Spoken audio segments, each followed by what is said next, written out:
Hi my friends, Leo Babauta from Zen Habits here, and in this video we're going to talk about holding others accountable. Now in a previous video I talked about holding ourselves accountable and shifting our relationships to accountability. So we're going to continue with this theme and talk about actually how to use this same tool, but for the teams that we work with the teammates.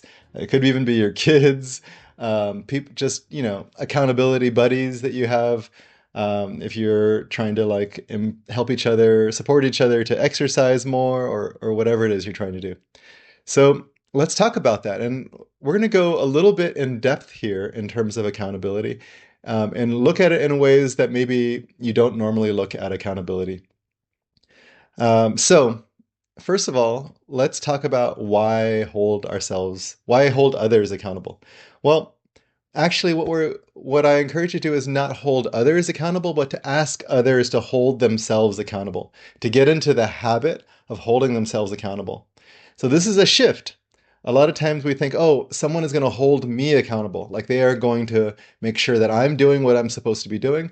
And that is maybe how we were taught. Maybe our parents held us accountable, made sure that we're doing what we're supposed to be doing. Maybe our teachers did, maybe our early bosses did when we worked at McDonald's or wherever we worked. And so we're used to others kind of overseeing us, supervising us, making sure we're doing what we're supposed to do. It's not a very empowered way to work, to do stuff in the world. And so what we're encouraging people to do here is to hold themselves accountable. You are going to hold yourself accountable as opposed to me holding you accountable. What that means is that the responsibility shifts to you, yourself, holding yourself accountable. And so you're responsible for saying, like, hey, here's what I'm committed to doing.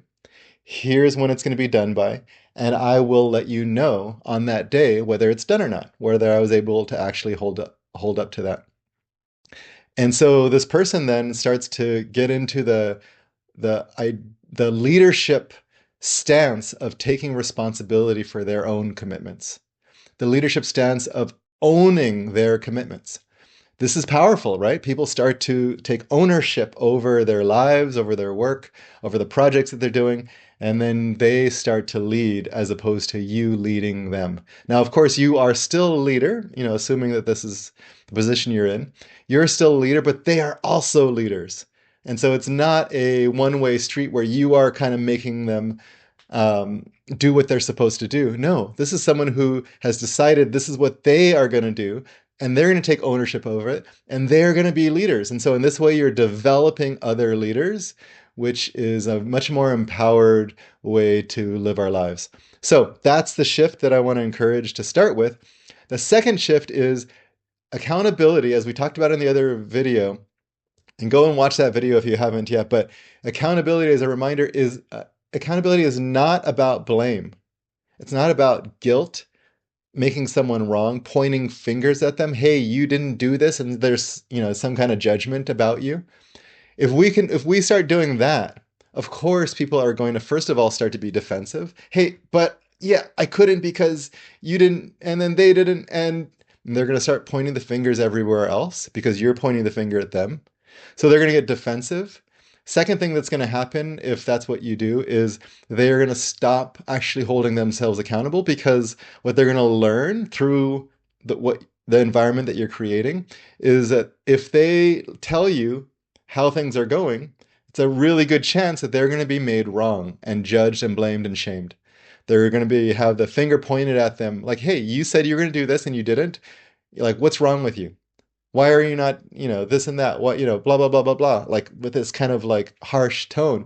Well, who wants that, right? And so I will find sneaky ways to not hold myself accountable. Maybe I'll fudge the numbers. Maybe I'll just, delay telling you how things are going and hide. Maybe I will lie about it. Maybe I will like point over here to all the things that I did do and not, at all bring any attention to the things I didn't do. So these are the kinds of things that happen when we start to point fingers, make people wrong for what they did or didn't do, and make them feel really bad, shame, guilt, blame, that kind of thing. So that's what we don't want. And so instead, I really encourage you to hold a stance of, hey, let's just take a look. This is not about you being right or wrong. This is not about blame or shame. It's not about you having to feel guilty. Let's just take a look at what happened so that we can understand it better, so that we can improve, so that we can address any problems and not just like ignore, not just stick our heads in the sand. We actually want to like face these things. And so just by that stance, you will actually be encouraging a culture on your team of people willing to take a look at the problems and face them and actually address them. This is going to change everything if you have come from a place where people try and hide things, where they don't want to address problems because it is painful and it's full of blame and shame and guilt. So that's the stance. Hey, we didn't hit the target. Let's take a look at what happened. Let's roll up our sleeves, take a look together, be really honest about it, take ownership of it, and then take ownership of the solutions. How do we actually address this? If we can understand the problem, we can understand like what's going wrong, and we can actually come up with a better solution. If we don't look at the problem, if we don't try and understand it, we're never going to actually come up with a solution because we're going to just try and like move on and try and like, hey, let's look toward the future and not actually look at what happened. So that's what we want to like let people know. That's what we're doing here. That's the game we're playing, is actually trying to understand things better so that we can address them. The first, in terms of actual technique, what I encourage you to do is to talk to people about this, what I've just talked to you about, so they can understand what we're doing. And then say, the simple thing is commit. Commit to what you're going to do and by when. And then commit to when you're going to hold yourself accountable. So, for example, for a very simple task, it might be, I commit to doing this by Friday, end of day Friday. So I would commit to doing this by when? And then I will let you know by the end of the day on Friday if it was done or not. I will send you the report, or I'll send you a message letting you know what happened if it didn't happen. So that's a very simple example is I will do this by then. And then I'm going to let you know how it went one way or the other. And in other cases, maybe they actually come up with a project timeline and they're like, here's what I'm going to do by when and these things by then. And I'm going to report to you every Monday. By the end of the day, Monday, you will report to me a report on the past week activity and what I plan to do this week. And so every Monday, we're going to review, look at what happened, what did I do, what did I not do for my commitments, and then what got in the way, and then what am I committing to for this week. So that's a simple mechanism. It doesn't have to be every Monday. It could be, some other, some people like to do daily. Some people would rather do Fridays or once a month, whatever serves the purpose. But what you want to do is to really ask them to commit to doing something regular if it's an ongoing project, or if it's a simple task, then just like, when are you going to do this task by when? And then how will you hold yourself accountable? And so that's the simple thing. Hold yourself accountable. And when they do, just take a look at it with them and say, okay, great. This is what got done. Amazing. What do we learn from that? Like, what can we celebrate? What can we see that worked well so that we can keep doing that? And then the things that didn't happen, okay, great. What got in the way? What do we notice? And what are we going to do about that? So we want to take a look at those accountability reports so that we can actually, address these things. Now, there's going to be some times when people don't file their accountability report. Let's say they said they're going to do it every Monday and they didn't do it. So on Tuesday morning, what I want you to do is not step over it. So what that means is don't just ignore it and be like, okay, great, let's work on Tuesday stuff. But we didn't even mention that the Monday accountability report was not filed. And so what we want to do is on Tuesday, hold them accountable for not holding themselves accountable. So what we want to do is say, hey, let's have a quick conversation. I'm curious, like, I didn't get the report Monday. Did I miss it? Did you file it? Or, did you forget? What happened? And they're like, oh, I forgot. Okay, great. Can you just tell me now what happened? Like, instead of having to file a report, just, give me the oral version. Okay, here, this, and this. So let's have a conversation about it. So we're going to actually still hold yourself accountable, even if you missed the Monday report. But then what I want you to do is just say, okay, well, yesterday you forgot, which happens, right? We're human, we forget things. But what will you do in the future so that you don't forget? Oh, I'm going to set myself a reminder. Okay, great. Do you want to do that now? Do you need something to remember to make sure you do that? So maybe it's just a reminder. Maybe they're like, maybe instead of I forgot, it's like, oh, I got so busy on Mondays. Okay, great. What are you going to do on future Mondays when you're super busy, but you still have this report to do? I will block off an hour every Monday morning at 10 a.m. to do this. Okay, great. Whatever it is. So you ask them to come up with a solution to how they will address this problem, which is that they didn't file the report. How will they address that in the future? So ask them to come up with a solution. They're taking ownership. But what you don't want to do is just ignore it and be like, oh, I forgot. Okay, great. Let's move on. We want to actually address that. I forgot, or I was embarrassed. Okay, great. Let's look at why embarrassment is coming up. It's not a problem that embarrassment is coming up. Let's actually just address it. Let's talk about it. And so in this way, we're not stepping over the accountability and the not holding yourself accountable. And if they know that you're going to have these conversations every time they don't file a report, they will start to actually get better at holding themselves accountable. Two more things that I want to share with you in this video. One is that when someone is really struggling with accountability, sometimes it's because they have a difficult relationship with accountability. We talked about that in the last video about holding yourself accountable, but sometimes people have, we can notice our own accountability, relationship to accountability, and we can start to change that, but they might also have a difficult relationship to accountability. Maybe they are used to it being used as a whip against them, a punishment, a way to like make them look bad, call them out in front of everybody and shame them. And so you might, reflect that to them. Say, hey, I notice you're really struggling to hold yourself accountable here. What's going on? How do you look at accountability? Maybe in the past it was different, and I'd love to know like how you relate to it. And then you can talk about your own shift in your relationship to accountability as you talk to them about theirs. And in this way, you can support them to create a new relationship to accountability. So finally, I want to talk about setting the example.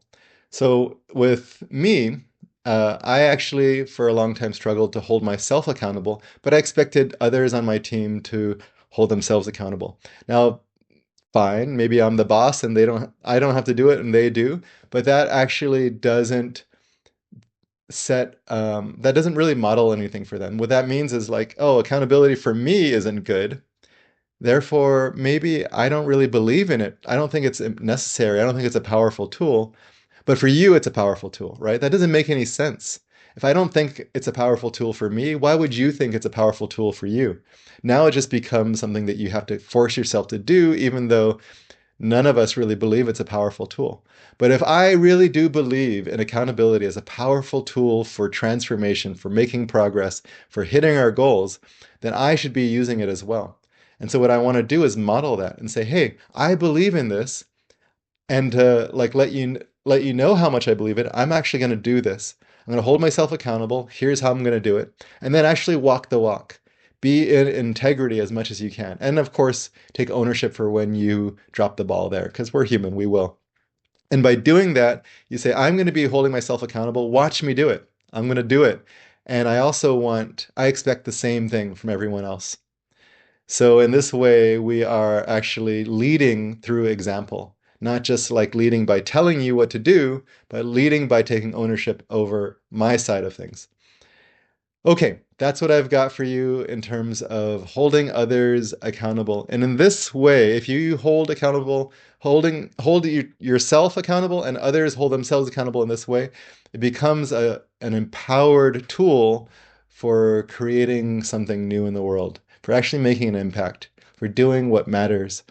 And that's a really powerful thing. So I encourage you to use accountability in this way without shame, without judgment, without blame, without pointing fingers, but with a sense of an open heart, with compassion, but also a willingness to take a look over and over. One last thing that I want to say that I forgot to say earlier, which is that we often don't want to hold others accountable because we're afraid of making them uncomfortable. They might get uncomfortable if we say, hey, I didn't get this accountability report. What happened? Or, hey, I got your report and you didn't do the things you said you were going to do. What happened? Let's take a look. That can make others uncomfortable. Even if we're holding it without blame or shame, they still can be uncomfortable. They're like, oh God, like I don't want to talk about this. So them being uncomfortable can make us uncomfortable. And a lot of times we don't want to be uncomfortable. And what I encourage you to do is be willing to face that discomfort for yourself, be uncomfortable, and be willing to allow someone else to be in that discomfort of holding themselves accountable. If you do, what you're doing is you're actually holding them as someone who can be powerful and be in discomfort, deal with that discomfort, take a look at things honestly, have these difficult conversations with you without it being a huge deal. They can actually deal with their discomfort and you can deal with yours. If you can both allow yourselves to be uncomfortable a little bit, then we can have these difficult conversations. And after a while, actually, the discomfort dissipates. We don't feel uncomfortable if we're willing to have these uncomfortable conversations over and over again. They just become actually not such a big deal because we've been having them over and over again every single week, and it's not anything to like fall apart about. Okay, that's what I've got for you on holding others accountable. I hope that this has been a valuable video for you. Let me know in the comments below, was this helpful? What actually resonated with you? You know, what didn't? What did you not like? What questions do you have? I really love the comments when people leave comments in these videos. It makes me feel more engaged with the community. And then I also just love hearing from you. It's just really cool. Give this a thumbs up if you can help me out. It helps people find this through the YouTube algorithm. Subscribe also really, really helps me. Makes me want to make more videos as people subscribe. And then leave suggestions for things that you'd like for future videos. It makes a big difference. Share this video with others who could use some Zen habits in their lives. Thanks, my friends.